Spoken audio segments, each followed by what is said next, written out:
Hey there everybody, it's Mark Curley. I'm back with another How to Draw video. Today we're going to be drawing backgrounds. To begin with, I'm going to show you some panels from my graphic novel series, Brody's Ghost. Those of you who have been watching my videos for a long time, you will have seen some of these before. But this will show you my approach to drawing backgrounds, and then we'll come back and get into the actual lesson.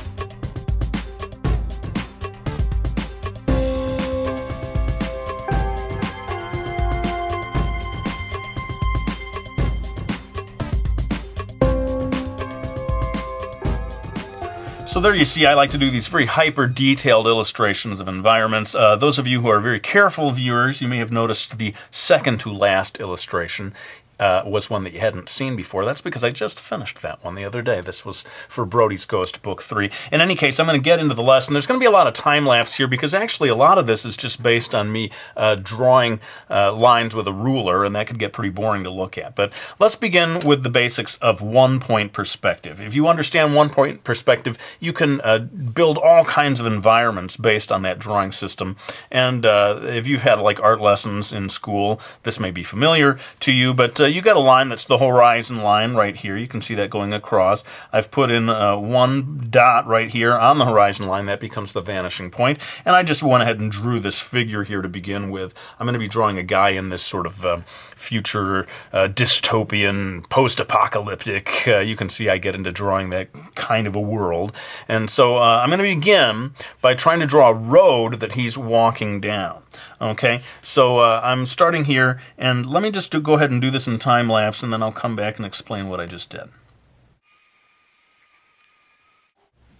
Alright, so you can see I put some diagonal lines in here, all of them leaning back towards this one vanishing point. This becomes the road. You might see this as a partition in the middle, two different lanes or something like that. And what I'm going to do now is begin to build a sort of a slope, embankment kind of thing on either side going up diagonally. And for me, that just involves two more lines, basically, for the upper edges. So let's do that, and I'll come right back. Okay, now it's kind of hard to see because it looks like a whole bunch of diagonal lines. So what I want to do now is get some lines that delineate the shape of the embankment so it becomes a little clearer what I'm doing. So again, we'll do that in time lapse and come back to explain what I did. Okay, so you can start to get a sense of what the shape of this structure is. I'm going to go ahead and just put a few little extra lines in here so you can start to feel it's maybe a little like in the first Star Wars movie, that trench, that big Death Star trench with all the rocket ships shooting down it. This guy is walking all by himself down this desolate section of highway.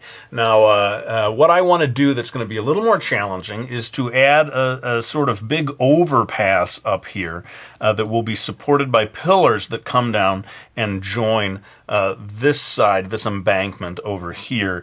Basically, that's going to be as far as I go with adding structure to this. I wanted to keep this simple so it doesn't become overwhelming. You saw some of my illustrations become kind of crazy with the details.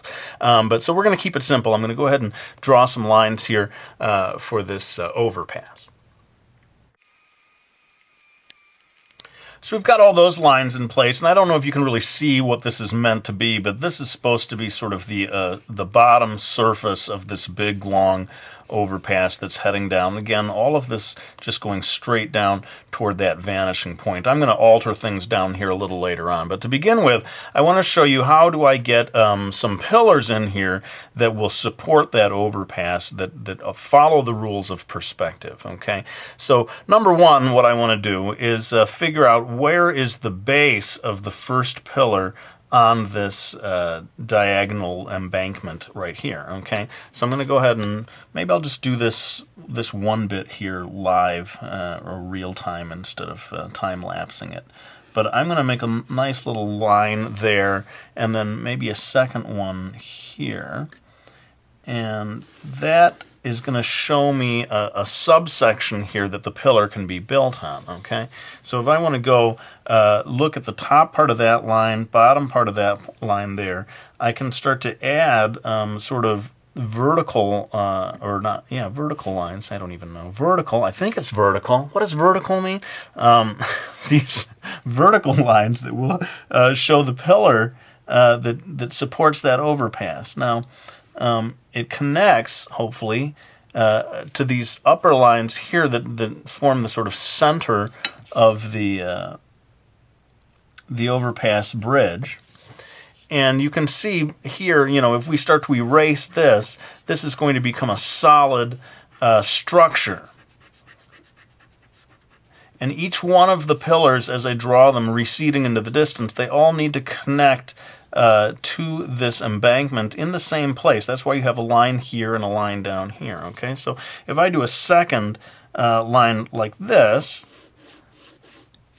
and sort of darken that in here and darken that in here, this becomes a solid kind of concrete pillar that sort of looks believable in terms of the perspective because of these lines heading down towards that vanishing point.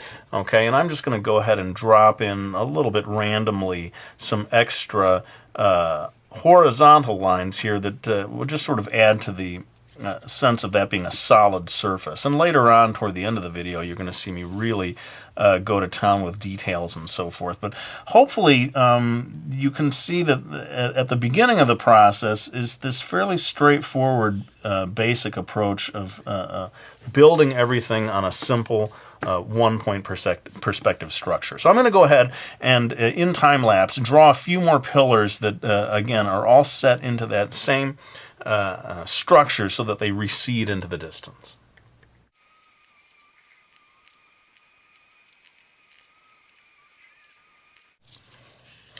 All right, so we're starting to get the basic structures in place here. And, you know, if all of this seems kind of overwhelming to you, if you're a beginner, then I would say, you know, try doing this without doing the overpass part of the illustration. Try just doing that bottom road part, and then you can kind of start to get your bearings and get down the basic concept of one-point perspective before you start trying to do more challenging things.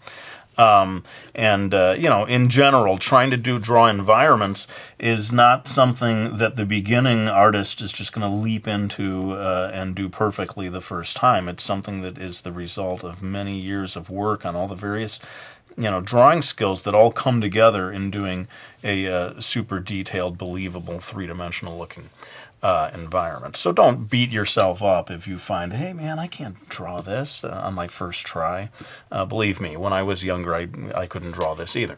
So what I want to do to make this a little more interesting, instead of having this all go straight down to that vanishing point, as the overpass comes down into the distance, I want it to sort of curve off to one side. At this point, you know, if this thing is curving off, then we are starting to ignore that that point, the one point, you know, in the distance. We can just have this head off in some other direction that frankly I haven't really thought about too much. It just maybe it's perpendicular, you know, or parallel. Maybe is that right? Parallel, perpendicular. I never know the words for anything. Perpendicular, man. Parallel. They both start with the letter P. Anyway, so this is curving off and going across the surface of this desolate wasteland planet. And as I go in to continue drawing support pillars, I'll tell you the truth, I'm not worrying too much about, well, you know, is this the right distance between the pillars that I've set up here? Am I drawing them too close together?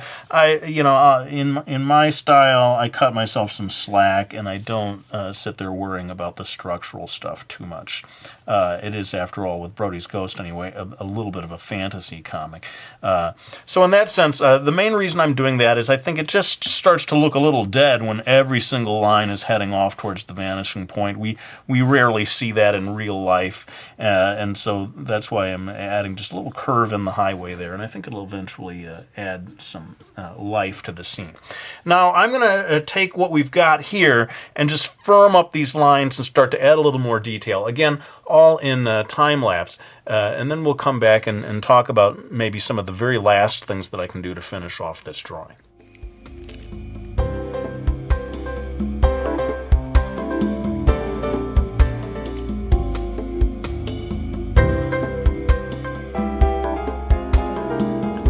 Okay, so I moved through quite a lot of stuff there, and I know some people may find that kind of frustrating, but I don't know if we can view this really as a line-by-line, you know, follow along with me kind of video.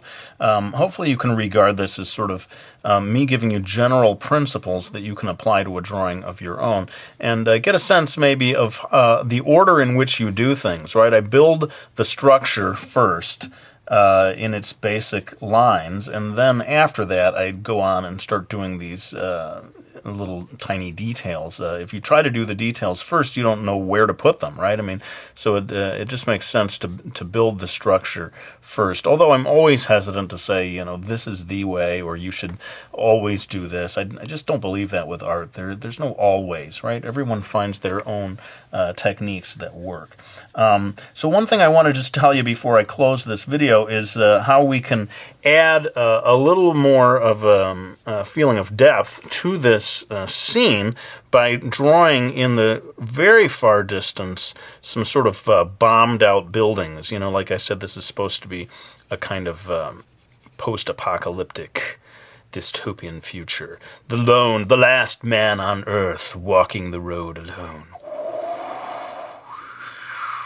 How do you like my wind effects there? Maybe I better not try to go into the sound effect industry.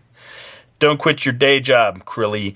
So just adding a few faint little buildings like this in the background, I think can finish off an illustration like this. You know, on purpose, I chose a drawing that would involve mainly straight lines. In the future, I may do more videos in which we take it to even more challenging places, and to me that means adding things like trees, cars.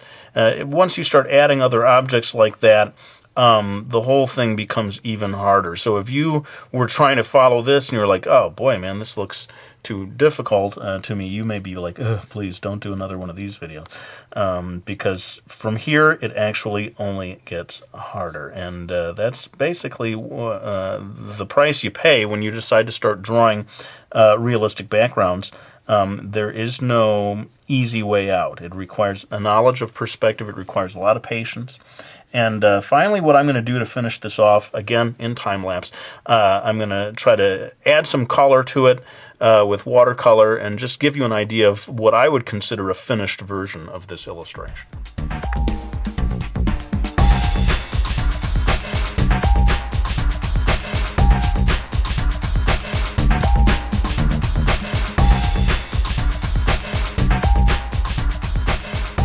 Okay, well, there you have it. You saw I really moved through an awful lot of stuff here. I added some smoke in the background to add to that apocalyptic feeling. Why did they do it? Why did they destroy the entire Earth? Probably time. When I start getting crazy like that, that means it's time to end the video. But I do hope that you enjoyed this one. I know it's kind of overwhelming, all the different stuff that I covered here, but you get the basic idea. There needs to be some sort of a structure underneath it all that's based on perspective, and then you can go for all the details and the colors and all that other stuff toward the end. Let me know what you thought of this video, if you found it useful, or if you thought it was too hard, or whatever. Just give me your feedback, and that will inform my decisions as I decide whether or not to continue doing more videos like this in the future. But before I go, I always like to thank people for picking up my graphic novel series, Miki Falls. Greatly appreciate that. Brody's Ghost as well, as you saw at the beginning of the video. Both of those are out there. In fact, Brody's Ghost is out in ebook form, so if you can't find it at a bookstore, that is another option for you. But let me go ahead and lay the brush down. I want to thank you all for watching this video, for subscribing. I greatly appreciate your support. Hope you enjoyed this video, and I will be back with another one real soon.